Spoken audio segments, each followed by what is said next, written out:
comparto mi presentación para hoy. Entonces, les cuento un poco antes de empezar cuál es la idea de lo que vamos a hacer hoy.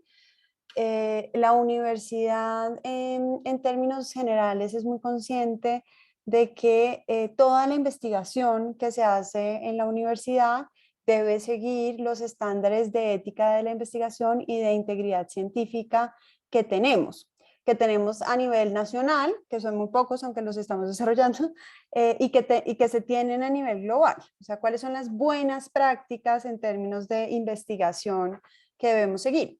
Y pues esto va de la mano, obviamente, en formar tanto a nuestros estudiantes como a nuestros profesores para que conozcan y puedan seguir estas buenas prácticas en ética de la investigación.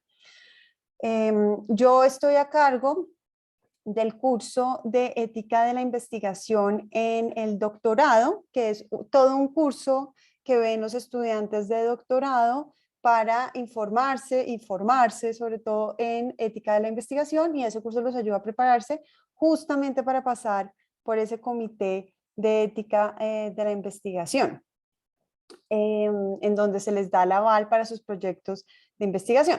Pero todos los profesores de la universidad también tienen que pasar por comités de ética de la investigación para que el comité examine los proyectos que van a hacer y les dé el visto bueno acerca de sus proyectos.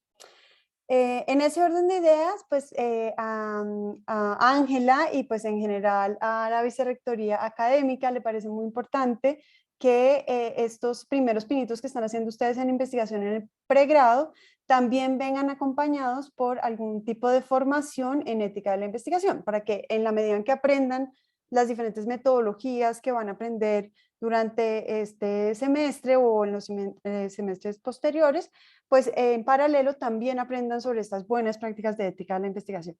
Por eso estamos aquí.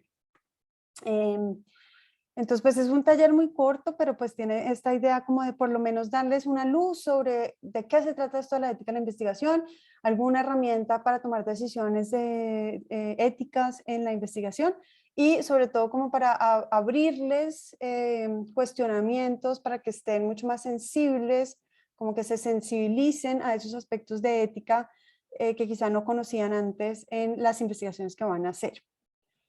Entonces, bueno,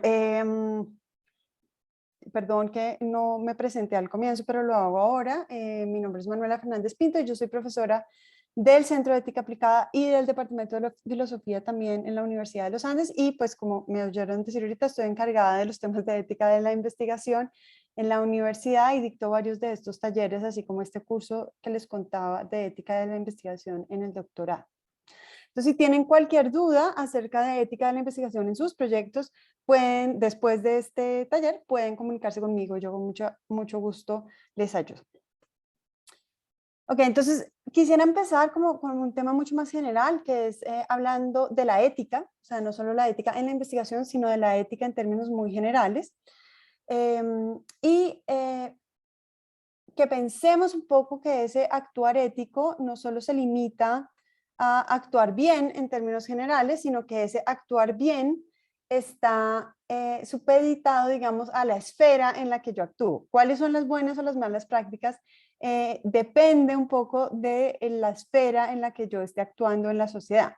Entonces, yo tengo muchos roles en la sociedad, ¿no? Soy, por ejemplo, profesora, pero también soy hija, y también soy amiga, ¿no? O sea, y también soy ciudadana, tengo diferentes roles en la sociedad, y el actuar bien va a depender de la esfera, ¿no? Es muy distinto actuar bien, por ejemplo, como profesora o como investigadora, a actuar bien como hija. O sea, las conductas que se esperan de mí como una persona que actúa bien son diferentes. Entonces, bueno, eso era lo primero que quería decir, o sea que tenemos que contextualizarnos para saber cuáles son las buenas prácticas. Y pues en la investigación en particular pasa esto, ¿no?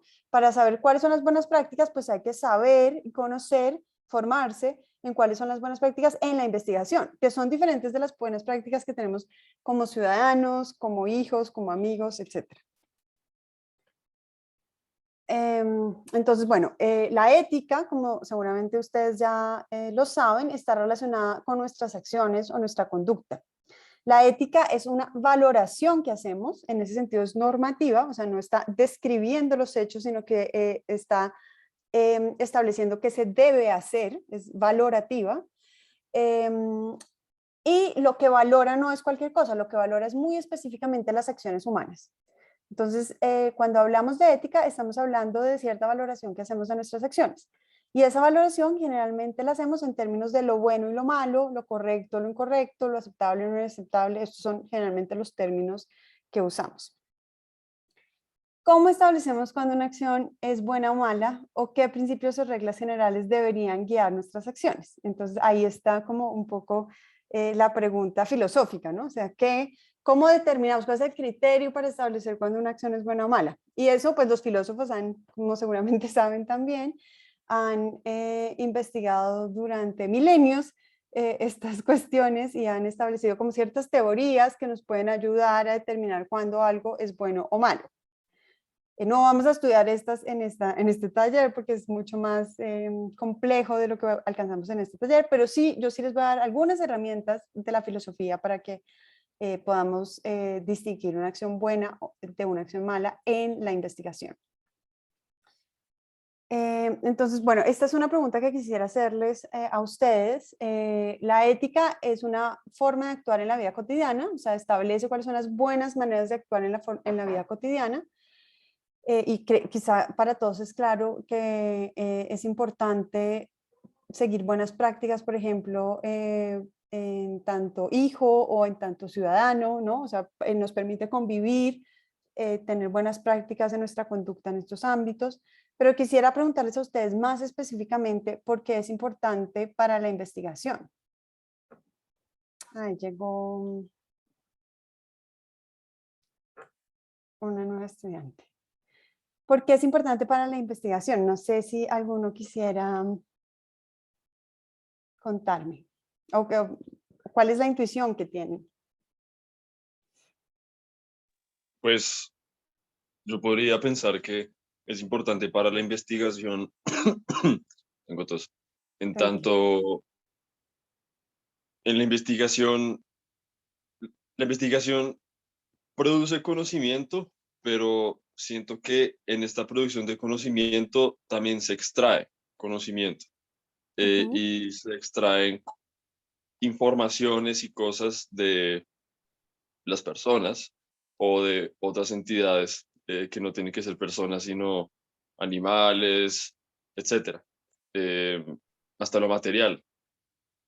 Y estas informaciones siento que tienen distintos valores para las personas o las entidades que las poseen. Entonces, me parece que no puede no ser cualquier cosa, creo que nunca es cualquier cosa y que se debe tener mucho cuidado con lo que uno está exponiendo de los sujetos que están involucrados en la investigación, porque la investigación pues finalmente va a parar a cierto lado con esas informaciones y pues eso puede recaer, repercutir en las personas de las que se originaron. Ok. Entonces, si te entiendo bien, lo que estás diciendo es algo como que cuando uno produce conocimiento en la ciencia o en la academia, está tomándolo de algún lugar, está tomándolo de alguna comunidad, de alguna persona, de algunos pacientes, de algún medio ambiente, por ejemplo, algún ecosistema, ¿no? Y entonces, como está tomando, pues hay que tener mucho cuidado porque hay que respetar sobre todo como esa vida o esas condiciones, esa dignidad en el caso de las personas de las cuales uno está tomando ese conocimiento. ¿Más o menos, Simón? Tal cual eso. Listo. Vale, muchas gracias. ¿Alguien tiene, no sé si Laura o Ana Catalina quieran agregar algo? ¿Por qué les parece importante la ética para la investigación? ¿O qué creen que pasaría, por ejemplo, cuál sería el problema de no seguir una investigación ética? Se perdería un poco de la replicabilidad. Uy, esa palabra es muy difícil. Replicabilidad, sí. Replicabilidad Ujú. de la investigación, ya que te da una base como en términos de qué puedes seguir y qué no. Entonces, si no, o sea, si tienes malas prácticas, pues replicabilidad no va a ser eficiente y por lo tanto no puedes publicarlo en general. Ok, entonces tú creo que estás hablando un poco como en temas de integridad científica, ¿no? Si no sigues la metodología tal cual es, si no eres riguroso en la metodología, entonces pues los resultados no van a ser adecuados y por lo tanto no van a ser replicables, ¿cierto? Sí, es más como la ética dictamina unas reglas, entonces si tú no las sigues, pues tu experimento no va a ser replicable para el resto que vaya a ver tu investigación.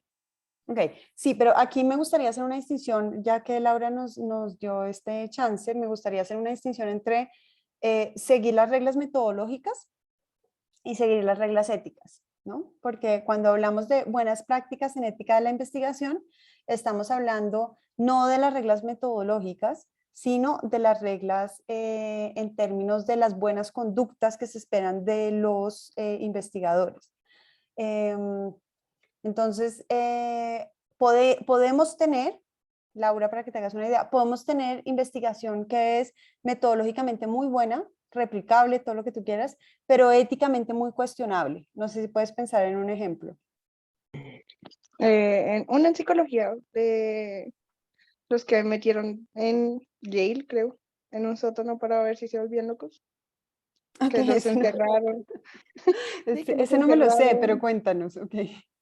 eh, es que no sé si es en Yale, pero hace mucho tiempo hicieron una investigación en psicología a ver si la gente dentro de la cárcel se volvía loca por presión de los que los cuidan Ah, ok, o por el no, creo que encierro. te refieres al experimento de Stanford, Ah, que sí, les sí. asignaron que unos eran los prisioneros y otros eran los guardianes, Ajá, sí. como aleatoriamente, y empezaron a Ujú. mirar cómo, Cómo pues, reaccionaban y se sí, volvieron locos. exacto, exacto, como qué tipos de conductas empezaron, y eran personas del común, o sea, ninguno era criminal ni ninguno era policía tampoco, sino que les asignaron esos roles y ellos empezaron a asumir esos roles y a tener una cantidad de conductas poco éticas, y la investigación parecía bien controlada, ¿no? En términos metodológicos, eso es lo que estás pensando.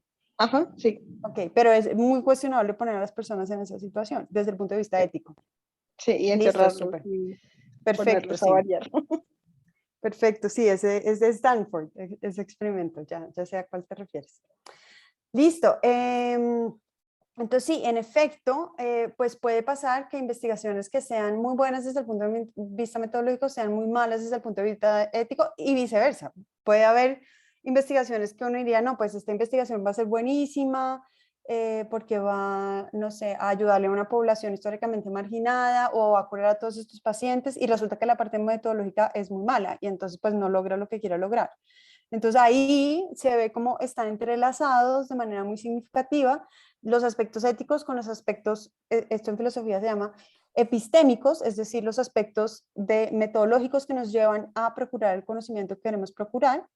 Estos están entrelazados para que tengamos una investigación que sea una buena investigación en términos amplios, necesitamos ambas cosas, ¿no? Necesitamos que sea muy buena metodológicamente, que se sigan todas las reglas de las disciplinas, si está en el laboratorio, todas las reglas del laboratorio, etcétera, pero al mismo tiempo que sea éticamente adecuada, ¿no? Para que la podamos usar y para que no le hagamos daño a nadie haciendo esa investigación, ¿no? Para que la investigación cumpla en verdad su función social. Entonces necesitamos ambas cosas. Manuela, y en la confiabilidad de los datos, o sea, como la integridad del investigador a la hora de, pues que realmente los datos que esté usando sean reales y no que se los esté inventando, que Ah, sí, también bueno, ha también pasado. tenemos sí, una serie de conductas inapropiadas, también en términos de integridad científica tenemos una serie de conductas inapropiadas, o sea, es así, claramente inapropiadas, se reconocen como fraudulentas, ¿no? Entonces, como fabricar o falsificar datos, plagiar a otros, todo esto pues no hace sino engañar al público y a los otros, a la comunidad científica, de tal manera que parece como si se produjera un conocimiento que en realidad no se produce y esto es muy dañino, obviamente. Fíjense que acá de nuevo se ve, gracias Ángela por ejemplo, se ve esa interacción entre lo ético y lo epistémico. O sea, se hacen daños tanto en términos del conocimiento, porque no tenemos el conocimiento que creemos que tenemos, y en términos éticos, porque estamos afectando a esas personas que hubieran podido usar ese conocimiento. Entonces se dan ambos lados. Bueno, quisiera contarles un poco acerca de la historia, rápidamente de la historia de la ética de la investigación. Entonces, de pronto a nosotros nos parece muy obvio que, por ejemplo, este experimento que mencionó Laura en Stanford, pues es un experimento poco ético y pues lo vemos claramente, pero la verdad es que no es muy, más bien, es muy reciente esta preocupación por temas de ética de la investigación en la historia de la ciencia. No sé si alguno sabe o se le ocurre de pronto cuándo en la historia de la ciencia reciente empezamos como sociedad a preocuparnos por la ética de la investigación. Creo que después de los juicios de Nuremberg, Ah, muy bien, Ana Catalina. ¿Te gusta más Ana o más Catalina? cualquiera de las dos está bien. Ok. Vale, Ana, cuéntanos por qué los juicios de Nuremberg. Porque entiendo que en la Segunda Guerra Mundial, en los campos de concentración, los nazis hicieron investigaciones pues con las personas que tenían confinadas y tenían muy poco, como prestaban muy poca atención al bienestar de estas personas y por eso fueron juzgados en los juicios de Nuremberg y pues se destaparon muchas cosas y se dieron cuenta como, Dios mío, tal vez sí deberíamos establecer algunos estándares porque este tipo de cosas no se vuelvan a repetir. Y bueno, de hecho después pasó todo lo de Stanford y muchos otros experimentos y bueno, desde entonces hemos estado mejorando los estándares.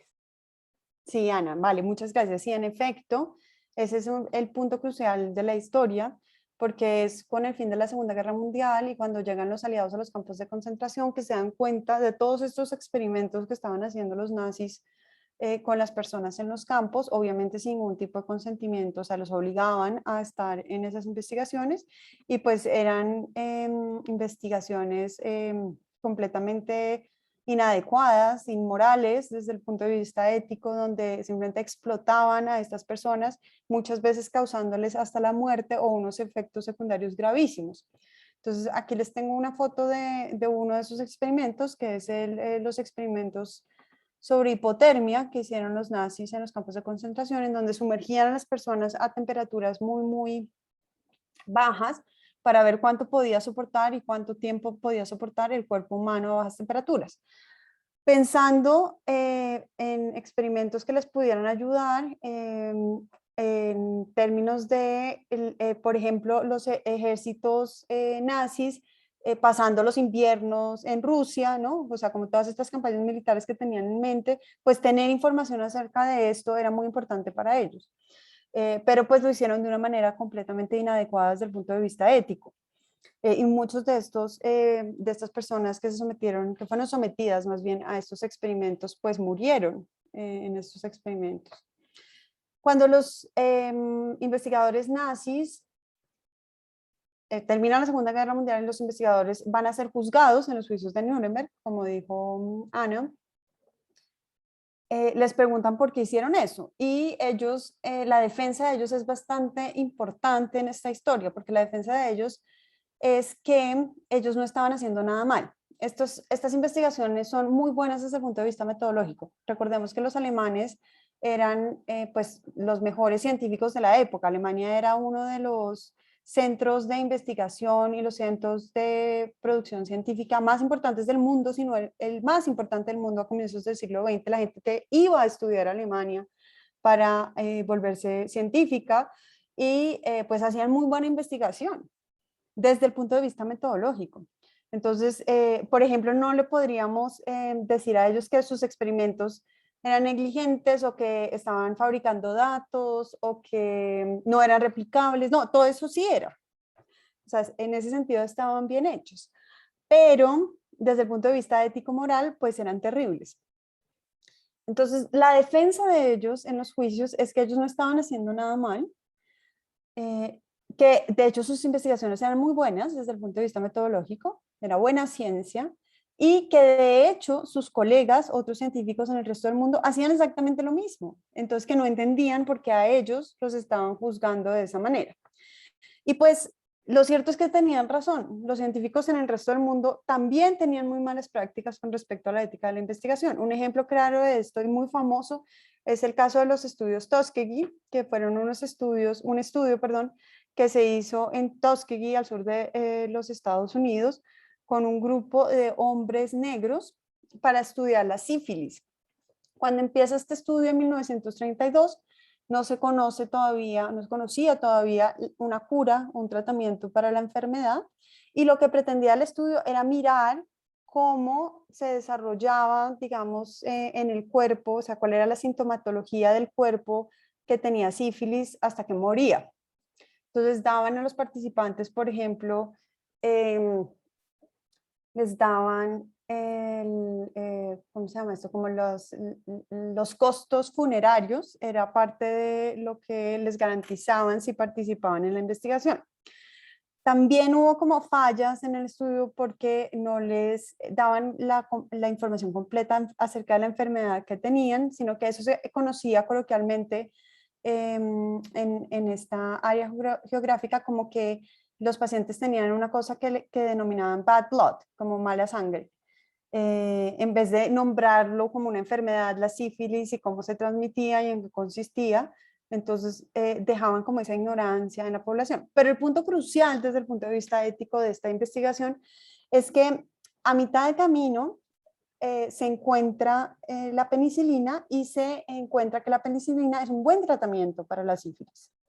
Y los investigadores de este estudio no solamente no les dan a esos pacientes penicilina, sino que activamente impiden que la tomen para que no les dañen los datos, porque obviamente lo que ellos están mirando es qué pasa con el paciente hasta que se muere. Y si se cura o se trata a mitad de camino, pues no alcanzan a ver todo el proceso que quieren ver. Entonces ellos hacen esto, o sea, impiden que esos pacientes tomen penicilina para ver qué pasa hasta que se mueren. Y obviamente pues esto es completamente inadecuado desde el punto de vista ético. Este estudio dura como 40 años, llega como hasta el año 72 o algo por el estilo, y el estudio se para no porque los investigadores piensen que está mal, sino porque hay un escándalo mediático, un reportero encuentra el estudio y lo divulga en los medios, y entonces por el escándalo deciden pararlo. Pero bueno, ese es otro momento en el que explota, digamos, esto de la ética de la investigación, o sea, las preocupaciones de ética de la investigación. A partir de los juicios de Nuremberg, entonces, pues se crea el primer código de ética de la investigación, que es el Código de Nuremberg, y a partir de este código se juzga a los científicos. Esto es como algo muy inusual en el derecho, que a alguien lo juzgue con una ley o con un código que se establece después de los hechos, ¿no?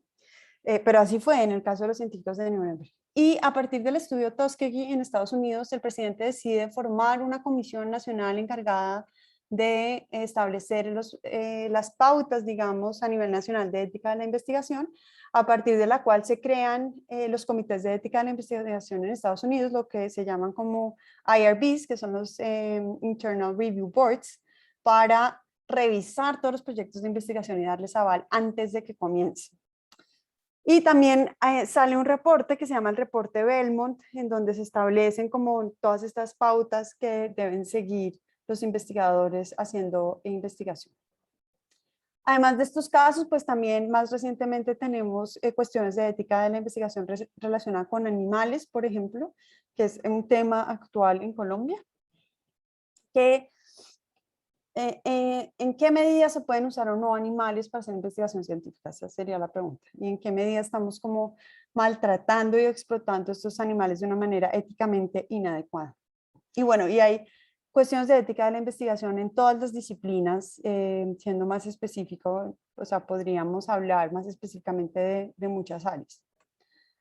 Ok, a partir de ese informe Belmont que les contaba, hay un par de filósofos que están en esta comisión en Estados Unidos, que se llaman Beauchamp y Childress, y ellos están un poco preocupados porque no hay como una guía teórica que permita a los investigadores tomar decisiones éticas en su investigación. O sea, en ese momento estaba todo el mundo de acuerdo en que lo que pasó en los campos de concentración nazi no podía volver a pasar, lo que pasó en los estudios Tuskegee no podía volver a pasar, pero entonces, ¿cómo se suponía que los investigadores debían tomar las decisiones en la investigación si no había ninguna pauta o ninguna regla clara acerca de qué tenían que hacer? Y por supuesto que había las teorías éticas de la filosofía, que las tenemos desde los griegos, desde Aristóteles o Platón, pero estas teorías pues eran demasiado abstractas y demasiado teóricas, y era en verdad poco realista que los científicos se sentaran a estudiar a Aristóteles o a Kant para poder tomar decisiones prácticas en su vida cotidiana como investigadores. Entonces, estos filósofos deciden que van a establecer lo que ellos llaman unos principios generales de la bioética. Es decir, principios muy simples, 4 principios, que van a ayudar a los investigadores a pensar rápidamente, o sea, de manera práctica, en cómo tomar decisiones éticas en su investigación cuando se enfrentan a un problema moral de este tipo.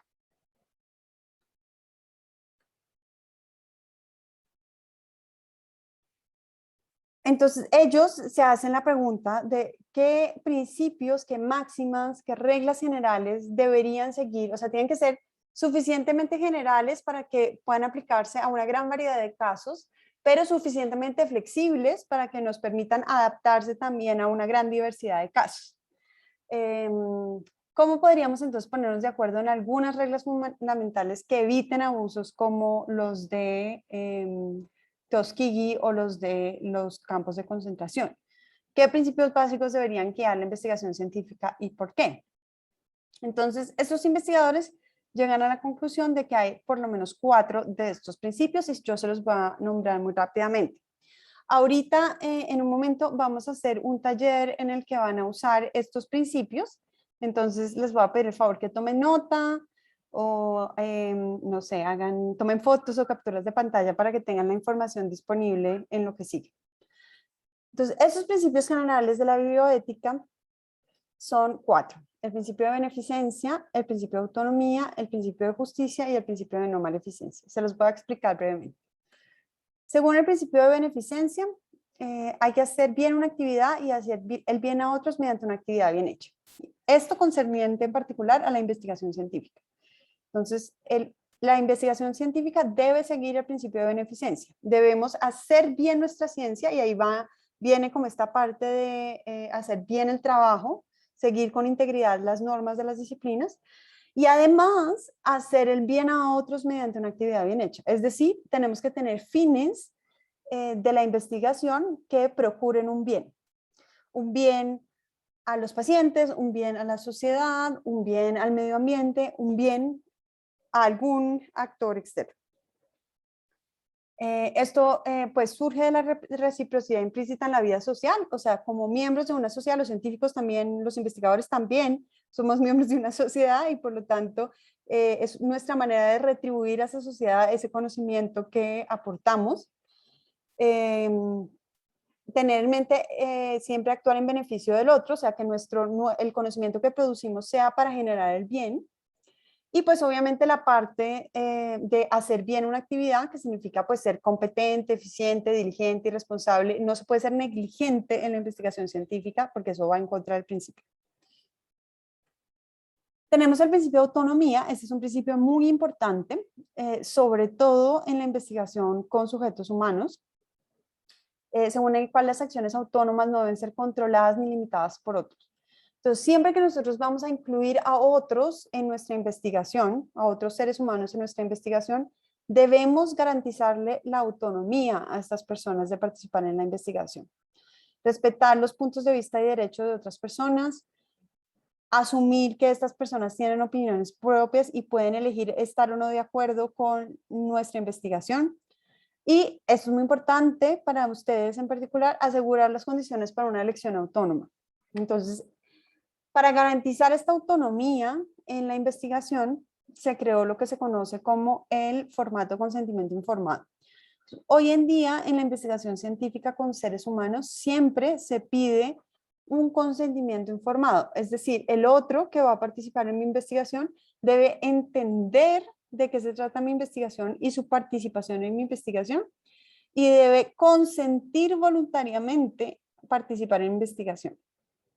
Son esos 2 requisitos. No basta con que voluntariamente diga que sí quiere participar en la investigación, porque pues yo podría decir que sí voy a participar en una investigación sin entender de qué se trata mi participación. Y entonces ahí no estoy tomando una decisión autónoma porque no tengo el conocimiento para tomar una decisión autónoma. Acuérdense que parte de la autonomía es la capacidad de pensar por sí mismo. Entonces, si yo no entiendo de qué se trata la investigación, pues no estoy pensando por mí mismo. Entonces, son muy importantes esos dos pilares, entender de qué se trata la investigación y mi participación en la investigación, y por otro lado, acceder voluntariamente a participar en la investigación. Esas dos cosas son como el espíritu fundamental del consentimiento informado. Y esa elección autónoma debe ser garantizada por los investigadores. O sea, ustedes como investigadores son los que deben garantizar que esa persona que quieren que participe en su investigación tiene la información suficiente y está en efecto voluntariamente diciendo que se quiere participar. Por otro lado, estas personas, pues no es que esto esté escrito en sangre, si deciden participar en la investigación, pero a mitad de camino se arrepienten y ya no quieren participar más, están en completo derecho de parar de participar en la investigación. Nadie los puede coartar o obligar porque ya habían dicho que sí, entonces ahora tienen que quedarse. No. Cualquier persona en cualquier momento puede decidir no participar en una investigación por la razón que quiera y uno lo tiene que respetar como investigador. ¿Okay? Es muy importante que lo tengan en cuenta. Tenemos también el principio de justicia, que es un compromiso con procedimientos justos en la distribución de los recursos, y este principio es un principio muy importante porque empieza por afirmar que estamos en una sociedad donde no hay equidad social. La premisa de este principio es que vivimos en una sociedad injusta, donde hay unos pocos que tienen mucho y muchos que tienen muy poco. Y hay una gran brecha social que es injusta. Y que por lo tanto la investigación tiene un deber moral de redistribuir esos recursos en la sociedad y procurar conocimiento que ayude a cerrar esa brecha social.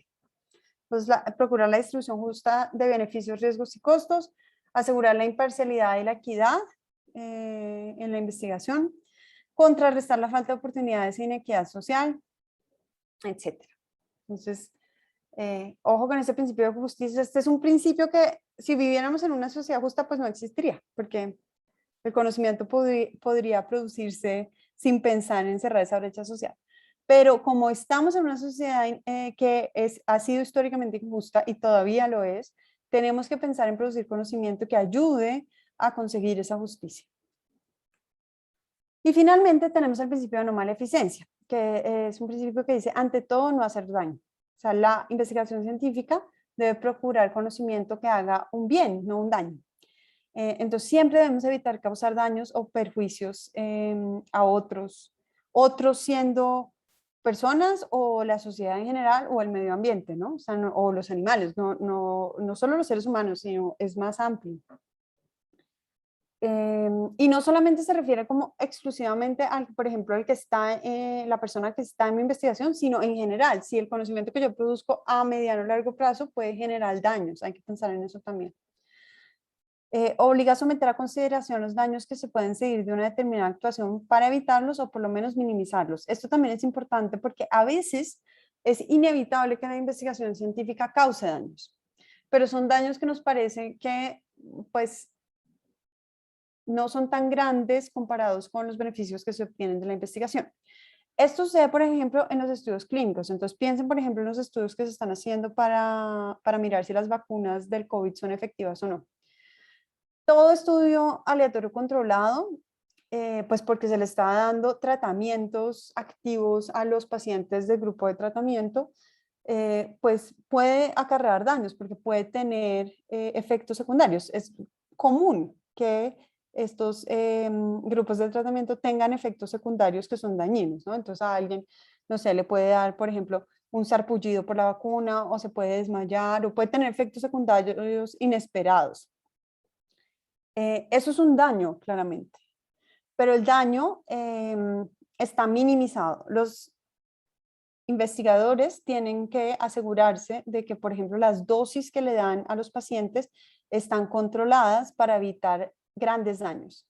O sea, en la medida en que sea posible y esté en sus manos, los investigadores deben minimizar esos posibles daños que hay en la investigación.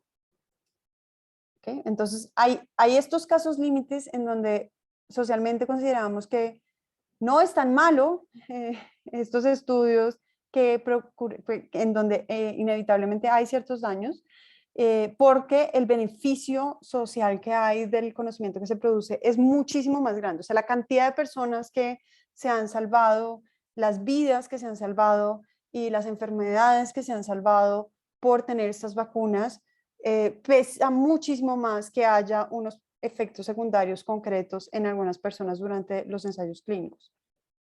Entonces, bueno, ahí hay que sopesar eso y como les digo, en la medida en que estén en sus manos, los investigadores siempre deben minimizar esos daños.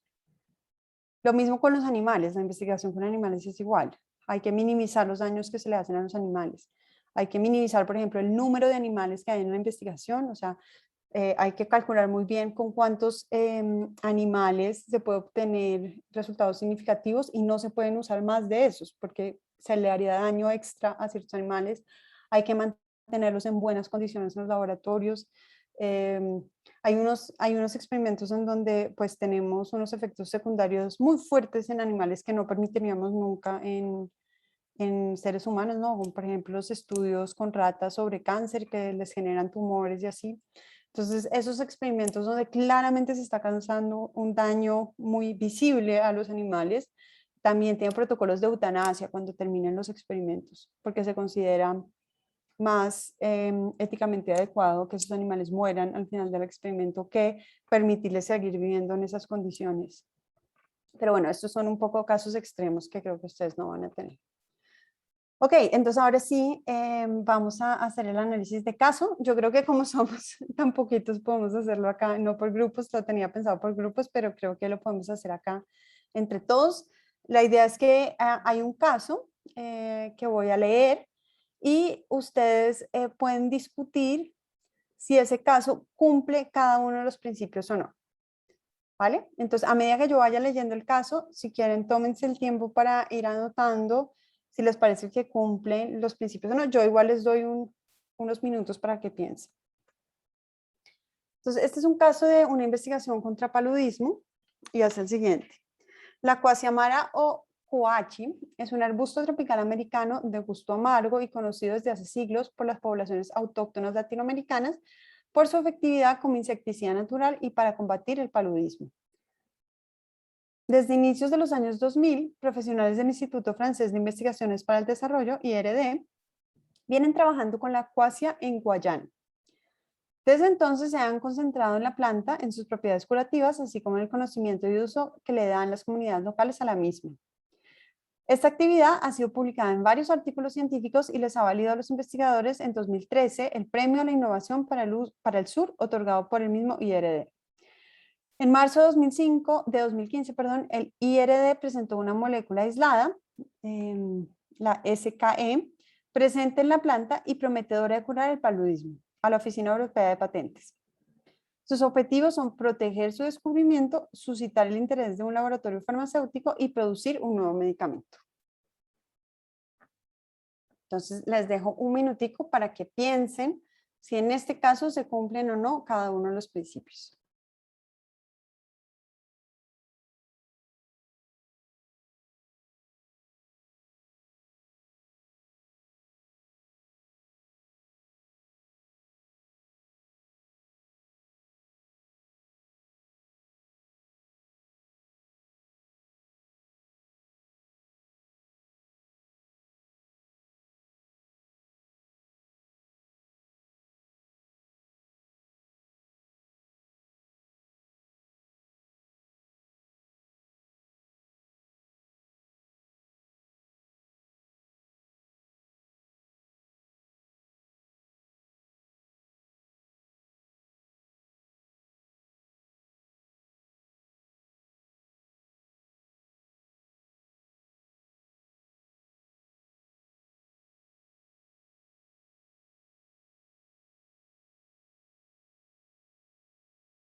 Listo, ¿quién me cuenta algún principio que ve que no se cumplió?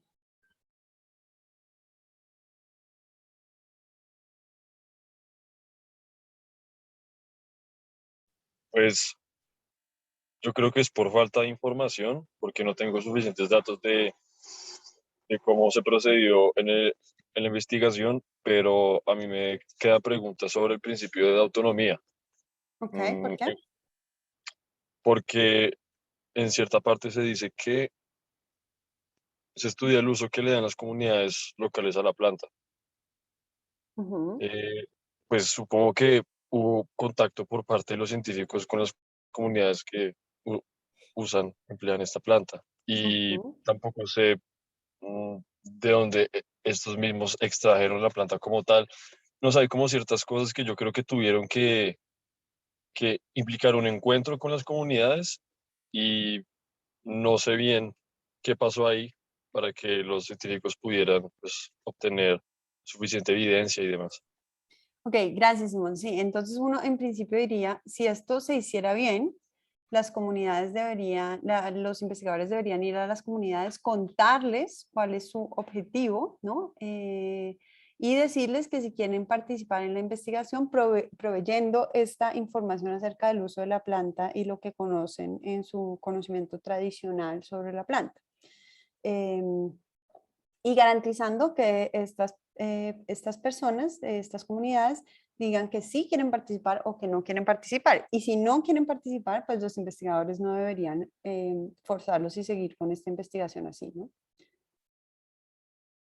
Y valísimo, sí, yo creo que ahí hay claramente un problema de autonomía, por lo menos ligado a la falta de información que tenemos. O sea, si lo que pasó fue que ellos fueron, hablaron con las comunidades, identificaron la planta y la extrajeron sin preguntarles nunca a las comunidades sobre si estaban de acuerdo o no de compartir ese conocimiento ancestral, pues ahí hay un problema con la autonomía.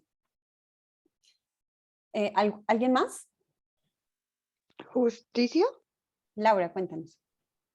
pues al patentarla tienes los derechos sobre esa molécula aislada y por ende la distribución de tu conocimiento no sería equitativa.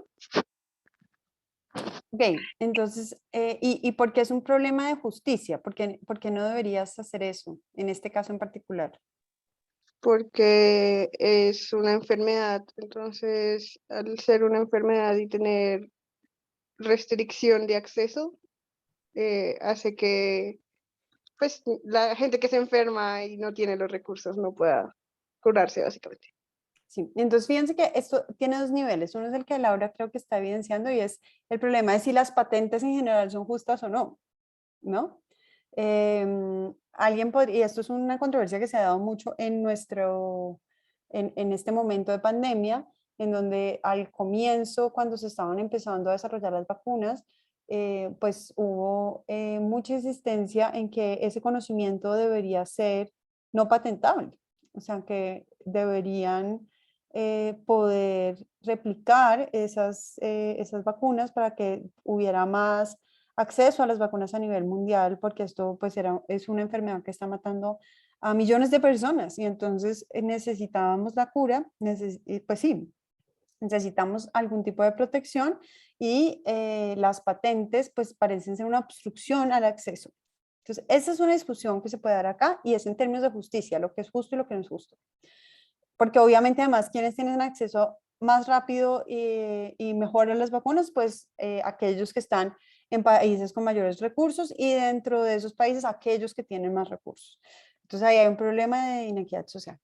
Pero además, creo yo, en el caso este particular, también hay un problema particular con las comunidades indígenas que están dando esta información, ¿no? Porque ellos tienen un conocimiento ancestral sin el cual estos investigadores no hubieran podido identificar la planta que se les sirvió para aislar el ingrediente activo. Y es injusto con ellos que se expropie, un poco lo que estaba diciendo Simón al comienzo del taller, que se expropie este conocimiento de su comunidad y que no se les dé nada a cambio, ¿no? Ahí hay como un problema de retribución que pues eventualmente parece como si los que se fueran a beneficiar fueran pues por un lado los de este grupo de investigación que van a vender seguramente esa patente a un laboratorio y luego imagínense que llegue este medicamento a este lugar y los indígenas tengan que comprarlo, por ejemplo, Eso parece supremamente injusto, ¿no? Si ellos fueron los que dieron el conocimiento clave para poder empezar el proceso. O sea, aquí, en este caso particular, parece también haber otro problema de justicia particular. Listo. Ana, ¿tienes algo más de, por ejemplo, de beneficencia o no maleficencia? No, yo justamente estaba pensando en lo que acabas de decir. Ok. Bueno, pensemos en maleficencia perdón, no beneficencia y beneficencia. ¿Hay algún problema con la beneficencia en este caso? Asumamos que la investigación está bien hecha y que ellos pues no están como haciendo ningún fraude ni nada de esto, porque no tenemos mucha información. Pero ¿hay algún problema con a quién se beneficia?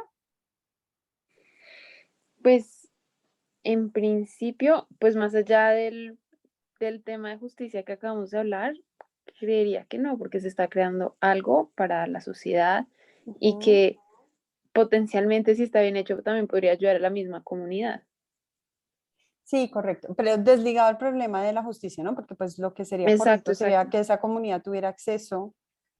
O sea, yo diría que no solo acceso, sino también retribución económica por el Sí, conocimiento que den. Pero sí, de acuerdo. Desligado a eso, pues es una investigación que está procurando un tratamiento para una enfermedad que sufren muchos y en ese sentido, pues sí tiene una meta de beneficencia. De acuerdo. ¿Y qué pasa con la no maleficencia? ¿Se está haciendo daño? no, no creo, porque en principio, pues todavía por lo menos no están testando con personas o animales. Ok. Ok, no hay un daño directo, pero alguien puede pensar en un daño más allá de esto.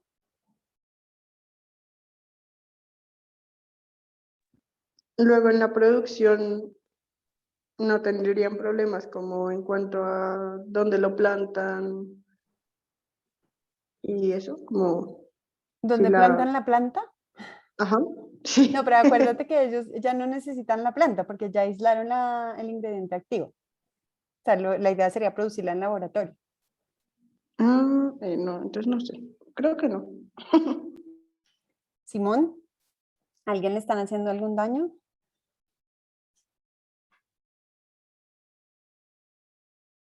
Estoy pensando.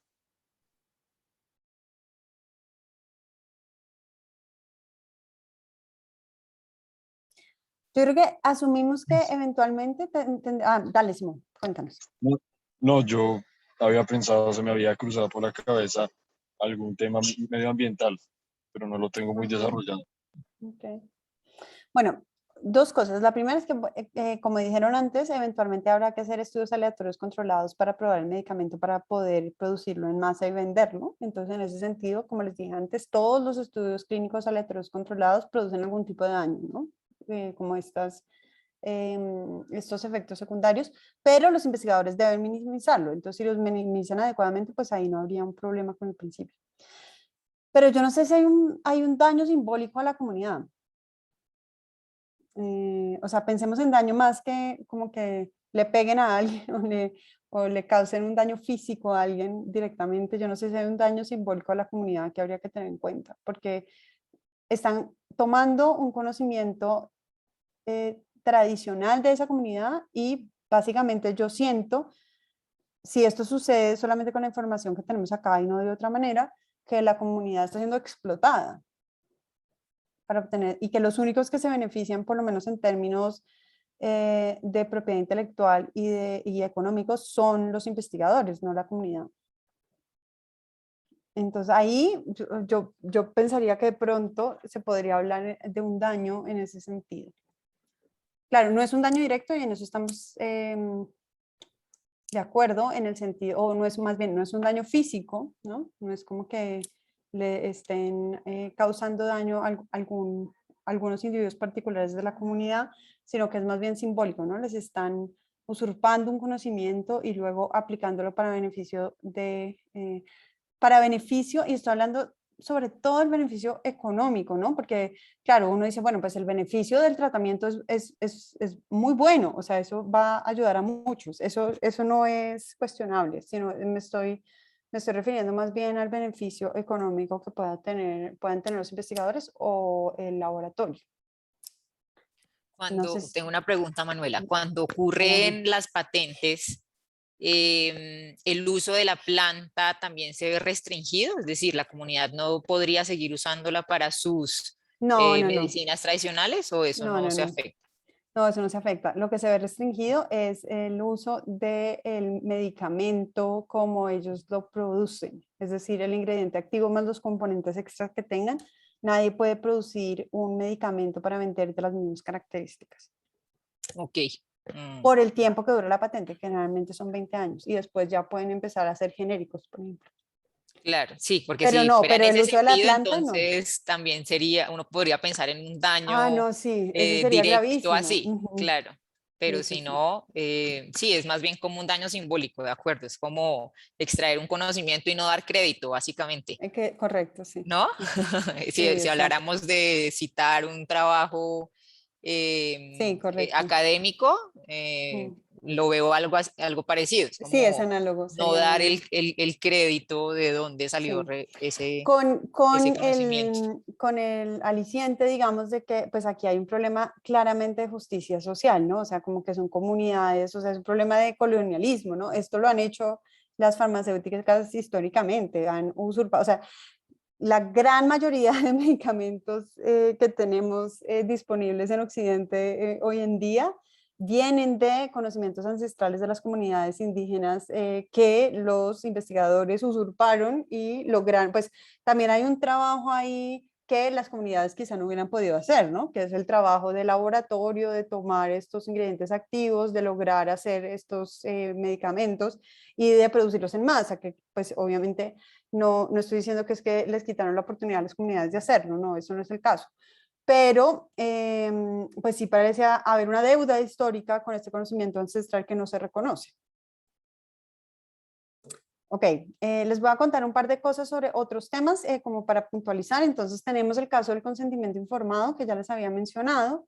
El espíritu fundamental de los consentimientos informados es que hay que proteger a sus sujetos de investigación, o sea, debemos evitar explotar a los sujetos de investigación a toda costa. Entonces siempre, por eso es que tenemos formatos de consentimiento informado que las personas firman para dar cuenta de que sí se les explicó, de que sí entienden y de que voluntariamente van a participar en esas investigaciones.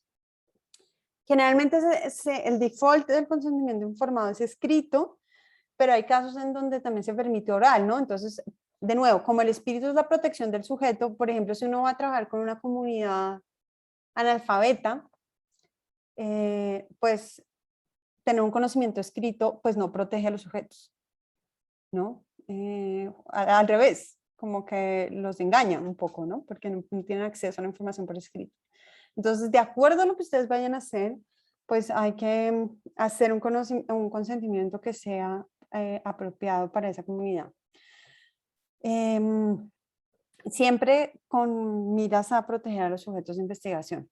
El manejo de datos también es muy importante. Todos ustedes, independiente de la investigación que vayan a hacer, van a manejar datos en el sentido de, van a tener, pues depende de lo que hagan, ¿no? O de pronto tienen datos de entrevistas, de encuestas, de etnografía, o de pronto van a manejar bases de datos que ya están armadas, o de pronto van a producir datos en el laboratorio, o sea, dependiendo de lo que vayan a hacer, tienen que tener un protocolo de manejo de datos.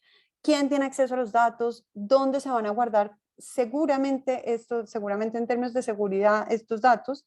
Esto es muy importante que ustedes cuiden sus datos, entonces que no pase que le robaron a uno el computador en Transmilenio y entonces se quedó sin investigación, no, eso es una falta de protocolo de manejo de datos.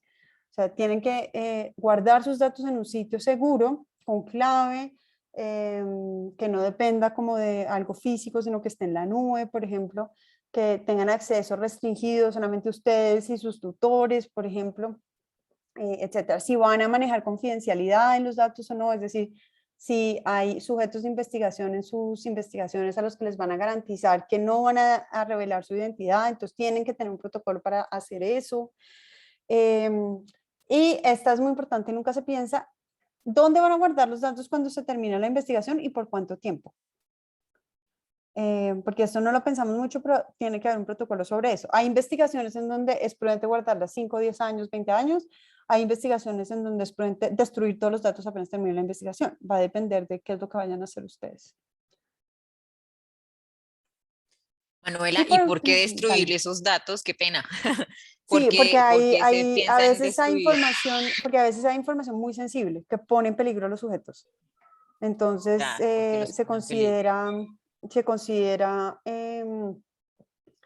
que por protección de los sujetos de investigación, lo mejor que se puede hacer es destruir la recolección de esos datos. O sea, una vez ya se ha culminado la investigación y se ha, ¿sabes?, anonimizado y se ha hecho el manuscrito para publicar y todo eso, esos datos en donde está la información que identifica a las personas que participaron, en algunos casos se considera que es mejor y es prudente destruirlos. Dependiendo, lo que te digo, dependiendo del caso. Gracias. Hay otras en donde es totalmente éticamente inadecuado destruirlos, al contrario, ¿no? Porque de pronto entonces a uno, no sé, en 2 años alguien le dice, ay, ¿usted de dónde sacó esos datos? Y uno tiene que poder soportar lo que hizo, ¿no? Ajá, estaba pensando en eso, como y entonces uno Sí. cómo protege de cierta forma la investigación en caso que alguien le pida, ¿no? Rendición de cuentas. ¿Usted de dónde Sí, sacó esto? ¿de dónde sacó eso? Sí, ahí hay que pues ser muy específicos para la investigación en cuestión. O sea, cada investigación es única, entonces hay que, las buenas y las malas decisiones, pues hay como unos estándares generales, pero hay que hilar muy fino como investigador para saber qué es lo correcto hacer en cada caso. Gracias. Finalmente, quisiera hablarles con gusto, de conflicto de intereses muy rápidamente. El conflicto de intereses es algo que surge a veces en la investigación, bueno, no, el conflicto de intereses es algo que surge todo el tiempo en la investigación, porque en términos generales se define como un conjunto de condiciones y circunstancias que pueden influenciar indebidamente el juicio profesional en relación con el interés primario. El interés primario de toda investigación es producir conocimiento. Cuando uno está investigando, lo que quiere es producir conocimiento, que es un interés epistémico. Y eso a veces entra en tensión o está en conflicto con intereses secundarios. Y los intereses secundarios son muy variados, ¿no? Puede ser intereses económicos, afán de notoriedad, prestigio, reconocimiento, promoción profesional, etc. Entonces, ahí yo digo que siempre hay conflicto de intereses en la investigación, porque a uno obviamente le interesa lograr conocimiento, pero también le interesa publicar, graduarse, ¿no? Todas estas otras cosas, sacar una buena nota en créditos de investigación en el pregrado. O sea, todo esto es parte de lo que puede entrar en conflicto con adquirir el conocimiento que uno tiene que adquirir. Y siempre estamos bajo presiones de constricciones de tiempo y recursos, ¿no? Entonces, o sea, quizá obtener el conocimiento que queremos obtener implicaría hacer una investigación de muchos años, con muchísimos recursos, pero pues no podemos porque no los tenemos. Entonces, como que eso entra en conflicto con esa idea de la investigación que queremos. Los conflictos de intereses hay todo el tiempo, pero yo quisiera centrarme en el conflicto financiero de intereses, que es el que nos causa más problemas a los investigadores. Y este conflicto es cuando tenemos una financiación privada con intereses particulares en la investigación. Es decir, alguna empresa que tiene claros intereses financia nuestra investigación. Entonces, hoy en día ya sabemos que el conflicto de intereses afecta realmente el desarrollo de la investigación científica. Y no estoy hablando aquí de que los investigadores hacen fraude por la plata o que se inventan los datos, no, nada de eso. Hoy en día sabemos porque tenemos ya varios estudios al respecto que nos muestran que las investigaciones financiadas por la industria privada tienden a encontrar resultados que favorecen los intereses de esa industria que los financia. Y esto pasa o sea, no se sabe cómo, o sea, no, los estudios no nos dicen cómo pasa esto, nos dicen que esto pasa.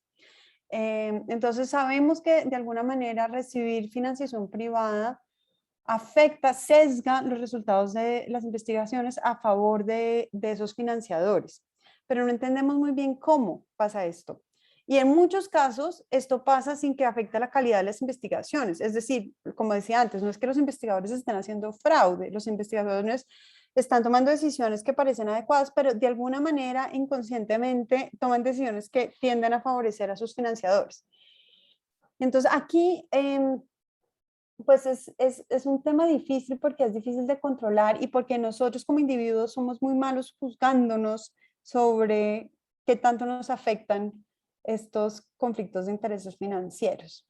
Entonces, la gran mayoría de investigadores les va a decir que, pues, que no los afecta y que ellos siguen haciendo pues, su práctica de manera muy profesional, siguiendo metodológicamente todo lo que tienen que seguir, independientemente de quién los financie. Pero lo que vemos es que esas investigaciones sí tienden a favorecer a las industrias.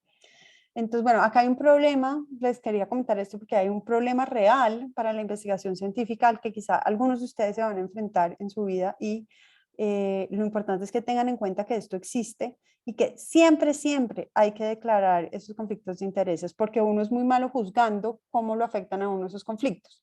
Entonces, cuando a uno le preguntan si tiene conflictos de interés, casi que la respuesta por default es sí. O sea, tengo conflictos personales y otro tipo. Y de pronto también tengo conflictos por mi financiador.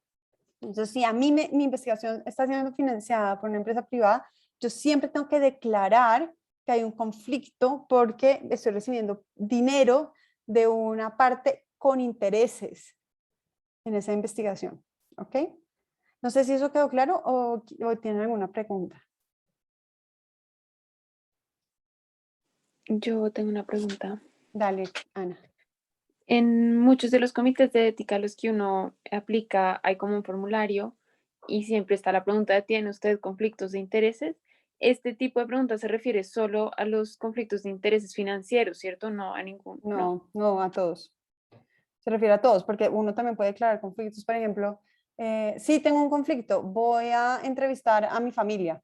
Entonces, pues son personas allegadas a mí, entonces ahí hay un conflicto porque tengo como, no son personas neutrales para mí o desconocidos, sino que son personas con las que tengo relaciones afectivas. Entonces ahí hay un conflicto que no es financiero y que toca declarar. Manuela, y por ejemplo, si uno pertenece a una comunidad étnica y va a hacer una investigación sobre su propia comunidad, entonces ahí también habría Claro, conflicto de ay, intereses. claro, sí. O Claro. si yo, por ejemplo, voy a hacer una investigación sobre, no sé, las mujeres en la filosofía. Y pues yo soy un individuo que cumple esas características, pues sí, obvio, tengo que declarar mi conflicto. Eso no es malo. O sea, es que como les digo, la investigación está llena de conflictos de intereses. Los que juzgan si es problemático o no son los del comité, no ustedes. Ustedes simplemente describen los conflictos. Y ya. No sé, Ana, si eso te lo aclaro. Sí, pero me genera más dudas acerca de los conflictos de intereses en mi investigación, como que Ok, quedo con esas dudas. sí. ¿Con cuáles estás pensando?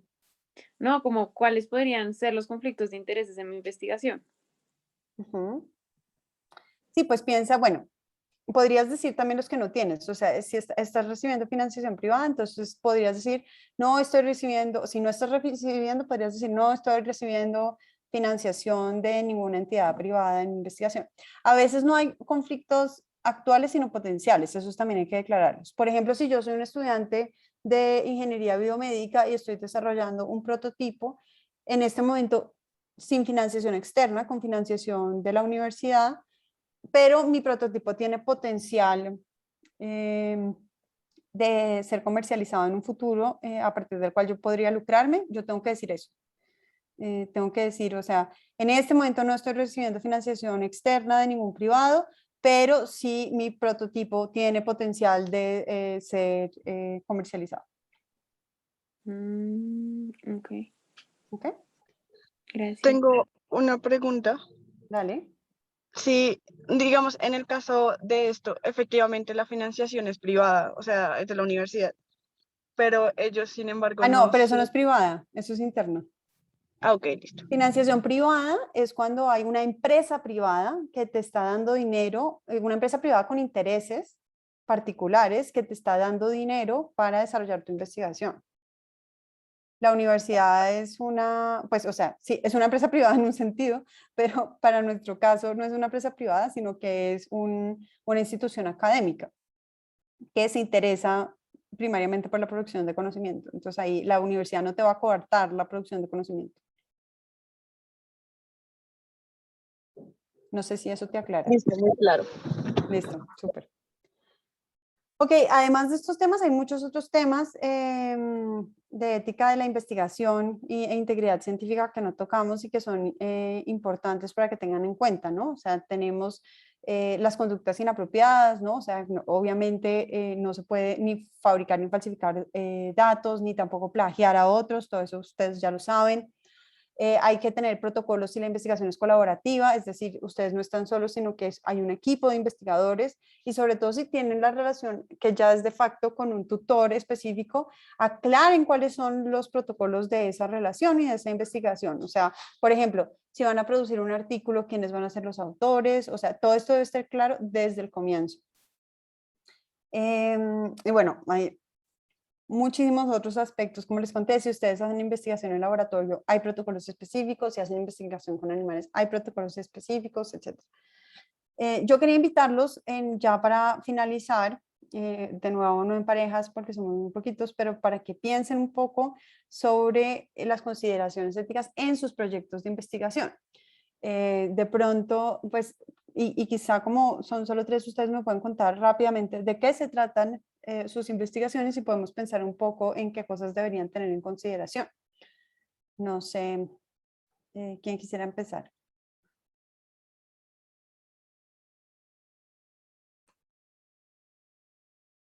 No todos, no todos al tiempo. Simón, cuéntanos qué vas a investigar. Hola, mi investigación es acerca de una lengua indígena aquí en Colombia. Es analizar un aspecto de esta lengua. Lamento si se escucha mucho ruido en el fondo, es que estoy en un carro en este momento. Es analizar un aspecto específico de esta lengua que tiene que ver con la afiliación genética de la misma. Es una lengua que es hablada por una comunidad todavía en el territorio que habita en el departamento de Risaralda, hay otros que están en Caldas, y la investigación también pretende trabajar con esa comunidad. ¿Cómo se Esos, llama la comunidad? los Umbra, son muy Los poco Umbra. conocidos Ok, realmente. sí. Ok, Muy, y muy poco cuéntame conocidos. en qué departamento estás, antropología o lenguas. Yo estoy en lenguas y cultura. Ok, listo. Listo, Simón. No, pues tu investigación es una investigación compleja desde el punto de vista ético, porque obviamente tienes investigación con sujetos humanos, investigación con comunidades. ¿Quién es tu tutor? Dime, ¿Quién es Manuela, tu perdón, es que tutor? hay un montón de Tranquilo, ruido. La profesora Caterina Bolaños.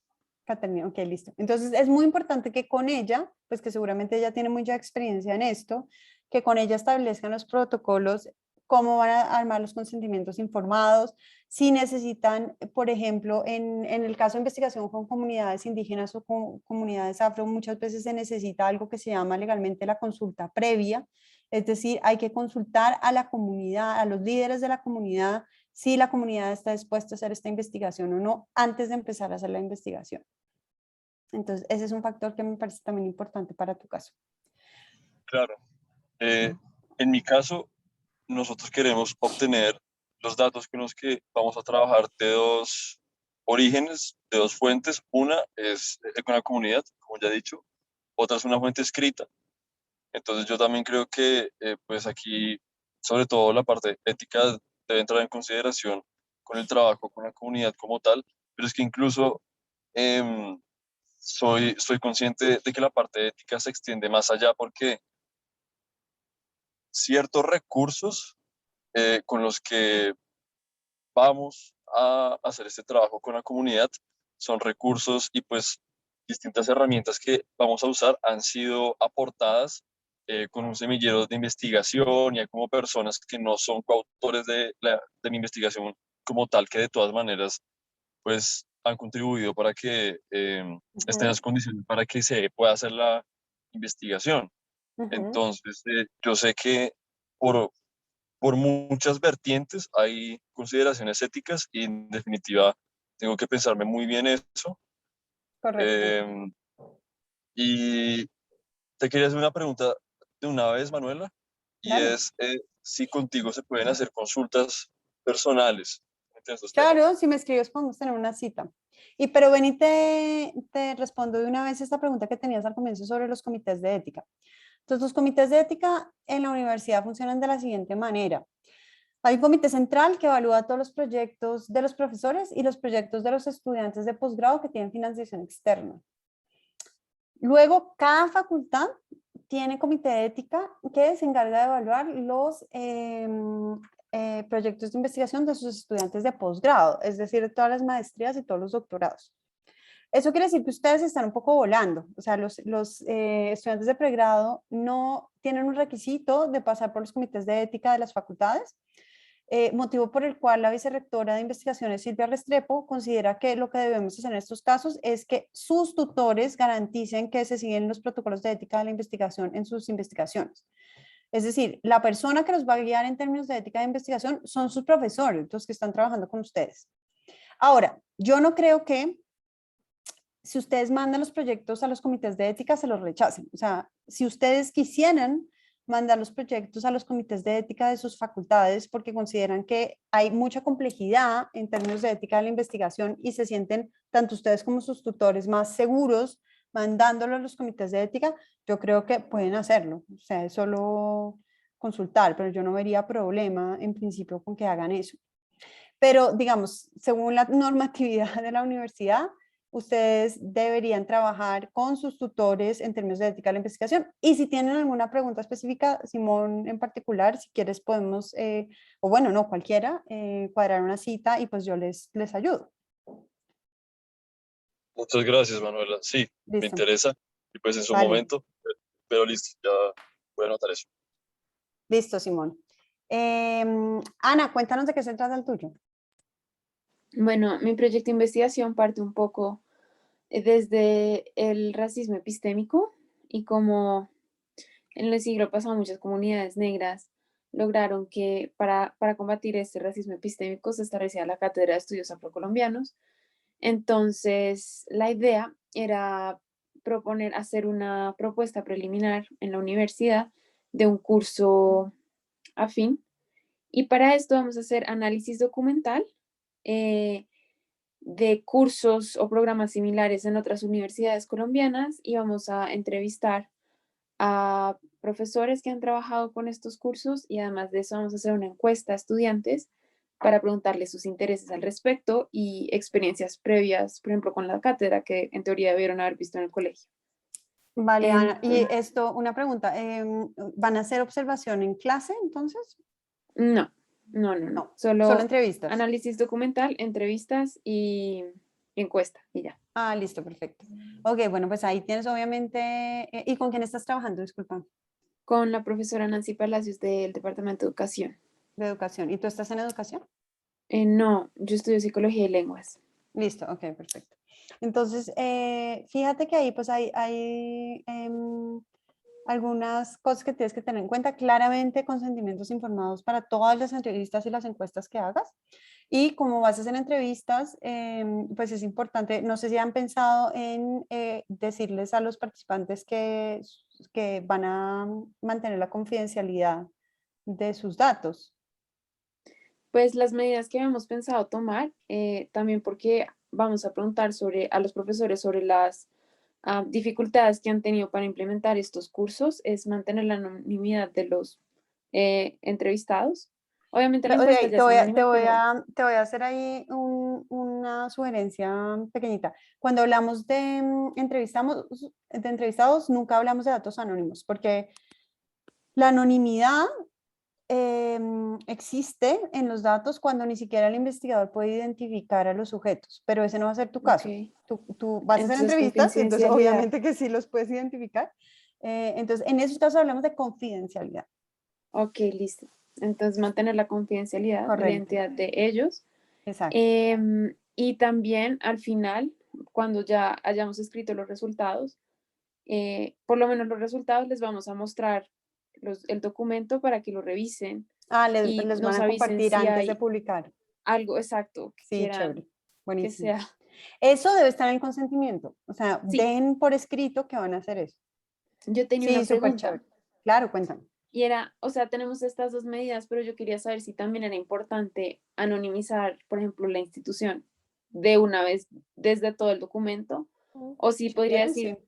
trabajamos con estas universidades, pero igualmente no mencionamos a las personas que entrevistamos. Ok, entonces recuerda que lo más importante es la protección de los sujetos. Entonces, ¿tú crees que se va a poner en peligro a las instituciones a través de esto? Esa sería la pregunta clave.